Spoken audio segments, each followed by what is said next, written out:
investing on paper and doing, and investing with real money, is like the difference between reading a romance novel and doing something else. Good morning. I'm Thomas Kamei from San Francisco. I'm 17 years old, and this is my 10th consecutive annual meeting. You must be a PhD by now, at least. Mr. Buffett and Mr. Munger, I'm curious about what you think is the best way to become a better investor. Should I get an MBA, get more war experience, read more Charlie Munger almanacs, or merely is it genetic and out of my hands?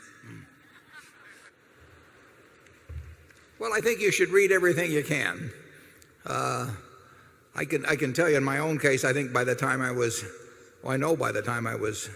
10, I'd read every book in the Alma Public Library that had anything to do with investing, and many of them I'd read twice. So I don't think there's anything like reading, and not just as limited to investing at all, but you just got to fill up your mind with various competing thoughts and sort them out as to what really makes sense over time. And then once you've done a lot of that, I think you have to jump in the water, because investing on paper and doing, and investing with real money, is like the difference between reading a romance novel and doing something else. So there is nothing like actually having a little experience in investing, and you soon find out whether you like it. If you like it, if it turns you on, you're probably going to do well on it. And the earlier you start, the better in terms of reading. But I read a book at age 19 that formed my framework for thinking about investments ever since. I mean, what I am doing today at 76 is running things through the same thought pattern that I got from a book I read when I was 19. And I read all the other books too, but you have to read a lot of them to know which ones really do jump out at you and which ideas jump out at you over time. So I would say that read, and then on a small scale, in a way that can't hurt you financially, do some of it yourself. Charlie? Well, Sandy Gottesman, who is a Berkshire director, runs a large and successful investment operation, and you can tell what he thinks causes people to learn to be good investors by noticing his employment practices. When a young man comes to Sandy, he asks a very simple question, no matter how young the man is.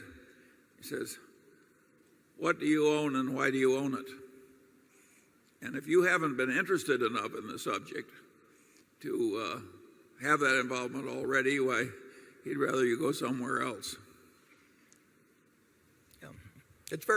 That whole idea that you own a business, is vital to the investment process. I mean, if you were going to buy a farm, you'd say, I'm buying this 160-acre farm because I expect that the farm will produce 120 bushels an acre of corn, or 45 bushels an acre of soybeans, and I can buy the fertilizer. You go through the whole process. It'd be a quantitative decision, and it would be based on pretty solid stuff.